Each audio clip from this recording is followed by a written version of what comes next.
ஒரு கார்த்திகை மாத கருக்கிருட்டு. செங்கல்பட்டிலிருந்து படப்பிடிப்பை முடித்துக்கொண்டு எம்ஜிஆர் அவர்கள் நடுநிசி 12 மணி வாக்கில் காரில் வந்து கொண்டிருக்கிறார். கண் விழித்தவாறே தனது காரில் எம்ஜிஆர் அவர்கள் வந்து கொண்டிருந்த பொழுது வழியில் போலீஸ் உடையில் நின்ற ஒருவரை பார்க்கிறார்.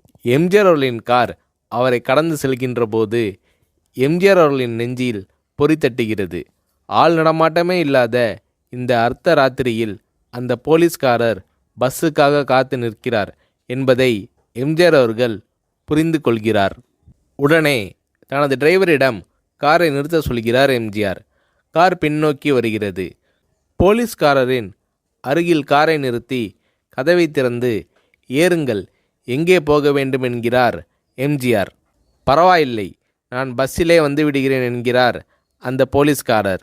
நேரமாகிவிட்டது, இனி இந்த ரூட்டில் பஸ் கிடையாது, ஏறிக்கொள்ளுங்கள் என்று எம்ஜிஆர் அவர்கள் வலுக்கட்டாயம் செய்ய போலீஸ்காரர் வேண்டா வெறுப்பாக ஏறுகிறார். காரின் உள்ளே லைட் போட்டு சாப்பிட்டீங்களா என்று கேட்டுக்கொண்டே தனது சீட்டுக்கு பின்னால் இருந்த பிஸ்கெட் பழங்களை எடுத்து கொடுக்கிறார் எம்ஜிஆர். இப்படி ஓசியில் பயணம் செய்வதே எனக்கு உடன்பாடில்லை. இன்னும் நீங்கள் உண்ண சொல்லி வேறு என்னை இழிவுபடுத்தாதீர்கள் என்று போலீஸ்காரர் மறுக்கிறார். எம்ஜிஆர் அவர்கள் பூரிக்கிறார். இருப்பவனிலிருந்து இல்லாதவன் வரை படித்து பதவியில் இருக்கும் எத்தனையோ பேர் எனக்கு அது வேண்டும் இது வேண்டும் என்று எம்ஜிஆர் அவர்களிடம் வேண்டியதை பெற்று செல்கிறார்கள். ஆனால் சாதாரண பொறுப்பில் இருக்கும் இந்த போலீஸ்காரரின் நேர்மை எம்ஜிஆர் அவர்களை மெய்சிலிர்க்க வைத்துவிட்டது. எம்ஜிஆர் அவர்களின் கார் கத தூரத்தில் வந்து கொண்டிருந்தாலும் காரின் நிறத்தையும் ஒளியையும் மனம் கமலும் ஓடிக்கான் வாசனையையும் வைத்து இது எம்ஜிஆர் அவர்களின் கார் என்றும் கார் சென்ற தடத்தை தொட்டு வணங்குகின்ற அளவுக்கு புகழுடன் திகழ்ந்த நேரம் அது. அரை மணி நேரம் கார் சென்று கொண்டிருக்கிறது. ஆனால் அதுவரை எம்ஜிஆர் அவர்களை பற்றி பெரிதாக போற்றி புகழ்ந்து பேசாமல் அந்த போலீஸ்காரர் வந்ததே புரட்சித் தலைவர் எம்ஜிஆர் அவர்களுக்கு அந்த போலீஸ்காரர் மீது மரியாதையை கூடுதலாக்கியது. நான் தான் எம்ஜிஆர் என்கிறார் எம்ஜிஆர். கேள்விப்பட்டிருக்கிறேன் என்கிறார் அந்த போலீஸ்காரர். பொன்மனச்செம்மல் எம்ஜிஆர் அவர்களின் முகத்தில் கோபம் இல்லை, பதிலுக்கு பொன்முறுவல் மலர்கிறது. என் படங்களை பார்த்து இருக்கிறீர்களா என்று கேட்கிறார் எம்ஜிஆர். நான் சினிமாவே பார்ப்பதில்லை என்கிறார் அந்த போலீஸ்காரர். புரட்சித் தலைவர் எம்ஜிஆர் அவர்கள் இன்னும் பிரமிக்கிறார். இப்போது கார் சத்தத்தை தவிர ஒரே நிசப்தம். போலீஸ்காரர் தனது வீட்டிற்கு 1/2 கிலோமீட்டர் தூரத்திற்கு முன்பே காரை நிறுத்த சொல்லி இங்கேயே இறங்கிக் கொள்கிறேன் என்கிறார். ஏன், நீங்கள் குறிப்பிட்ட அந்த விலாசம் இன்னும் 1/2 கிலோமீட்டர் தூரம் இருக்கிறதே என்கிறார் எம்ஜிஆர். சாதாரண போலீஸ் உத்தியோகத்தில் இருக்கும் நான் காரில் வந்து இறங்கினால் என் வீட்டிற்கு அருகில் உள்ளவர்கள் என்னை தவறாக நினைத்து கொள்வார்கள். இதுவரை இப்படி நான் யார் காரிலும் ஓசியில் வந்து பழக்கமில்லை. நீங்கள் இவ்வளவு தூரம் செய்த உதவிக்கு நன்றி என்கிறார் அந்த போலீஸ்காரர். புரட்சித் தலைவர் எம்ஜிஆர் அவர்கள் அதற்கு மேல் எதுவும் பேசவில்லை. அவர் எந்த போலீஸ் ஸ்டேஷனில் பணிபுரிகிறார் என்பதை மட்டும் கேட்டு தெரிந்து கொண்டு கிளம்புகிறார்.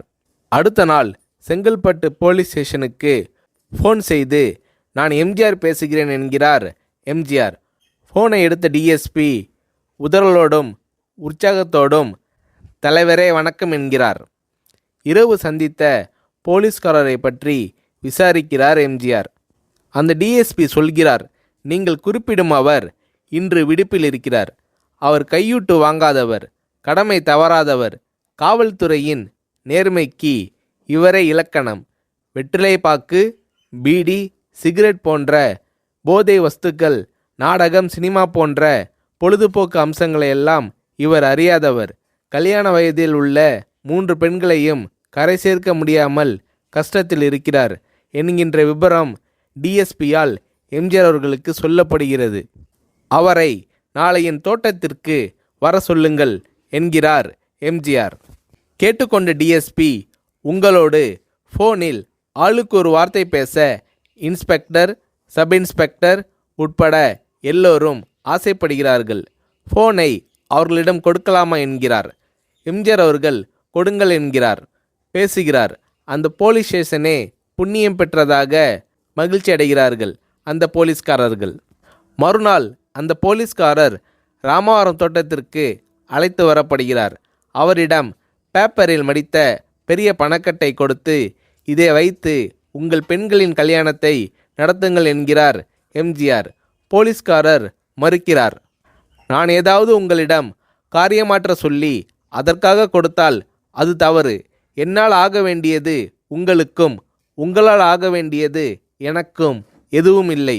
நான் உங்கள் கூட பிறந்த ஒரு சகோதரனாக நினைத்து கொடுக்கிறேன், பெற்றுக்கொள்ளுங்கள் என்று சொன்ன பிறகு கேட்டும் கூட கிள்ளி கொடுக்காத கனவான்கள் வாழும் இந்த உலகில் ரோட்டில் நின்றவனை அழைத்து சென்று அள்ளி கொடுத்த எம்ஜிஆர் அவர்களின் கருணையில் நெகிழ்ந்து போய் பெற்றுக்கொள்கிறார் அந்த போலீஸ்காரர்.